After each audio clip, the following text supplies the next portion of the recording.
Kasih karunia dan damai sejahtera dari Allah Bapa kita dan dari anaknya Tuhan Yesus Kristus menyertai kamu sekalian. Amin.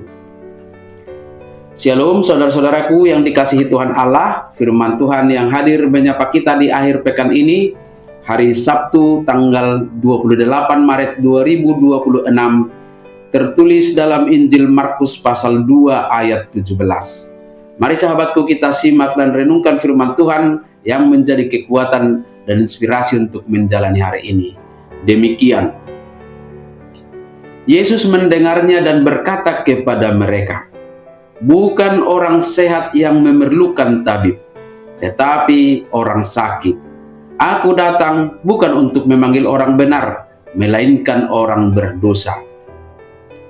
Alayu begei Jesus ninna mamadok nasida. Apala narikot dia kana hisar pad dauni dia kana hasita do. Dang narwau majowa kapartigor akka pardosa do. Demikian firman Tuhan. Saudara-saudari, sahabatku semua di dalam nama Tuhan Yesus, dalam konteks Markus pasal 2 ini, Yesus sedang dikritik oleh ahli-ahli Taurat karena ia makan bersama pemungut cukai dan orang berdosa.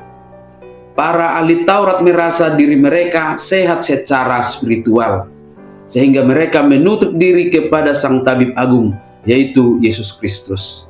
Inilah sebenarnya gambaran orang-orang yang merasa harus menjadi bersih atau suci terlebih dahulu sebelum berani datang kepada Tuhan. Sadar atau tidak sadar sahabatku semua, kita pun sering memakai topeng rohani seolah-olah semua dalam diri kita baik-baik saja. Kita terlihat secara fisik adalah orang-orang yang agamis, terlihat tidak berdosa, rajin melakukan tuntutan agama, tetapi sesungguhnya mungkin saja seperti orang-orang Farisi dan ahli Taurat, kita hanya merasa kita sehat secara rohani, namun kenyataannya kita adalah orang-orang yang sedang sakit secara rohani. Dari respon Yesus kepada orang-orang Farisi dan ahli Taurat itu menegaskan bahwa syarat utama untuk mengalami jamahan kesembuhan spiritual darinya bukanlah kesempurnaan, melainkan pengakuan akan ketidakberdayaan kita. Sahabatku semua, dalam kehidupan beragama saat ini tentu kita juga dapat menemukan orang-orang yang merasa diri lebih baik, lebih kudus atau lebih suci, sehingga mereka berpikir merekalah yang lebih layak.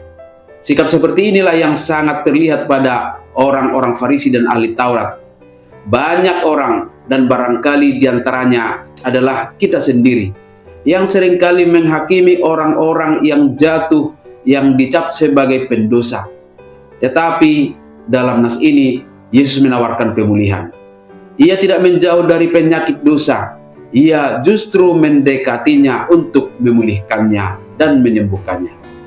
Yesus menggambarkan orang-orang berdosa itu sebagai orang sakit yang sadar atau tidak sadar luka, kegagalan, dan keterikatan mereka kepada dosa sudah mengikat. Dan Yesus juga menggambarkan dirinya sebagai tabib yang hadir menawarkan kasih karunia dan pemulihan rohani. Sehingga hari ini kita semua diingatkan, jika mungkin merasa terlalu kotor atau penuh noda atau dosa untuk datang kepada Yesus, ingatlah bahwa Yesus justru datang mencari kita. Dia membuka belas kasih-Nya. Gereja dan persekutuan bukanlah museum bagi orang-orang kudus, melainkan rumah sakit bagi mereka yang ingin dipulihkan secara rohani. Mengakui bahwa kita sakit itu adalah langkah pertama menuju kesembuhan. Dan dalam pengakuan itu, Yesus hadir untuk mengubah pikiran dan arah hidup rohani kita. Mari kita datang kepadanya dengan apa adanya, sebab kasih-Nya memastikan kita tidak akan tetap sama setelah bertemu dengannya. Dengan belas kasih dan kemurahan-Nya, kita akan dipulihkan menjadi orang-orang yang layak untuk memuji dan menyembah-Nya. Amin. Selamat berakhir pekan, selamat beraktivitas, Tuhan memberkati.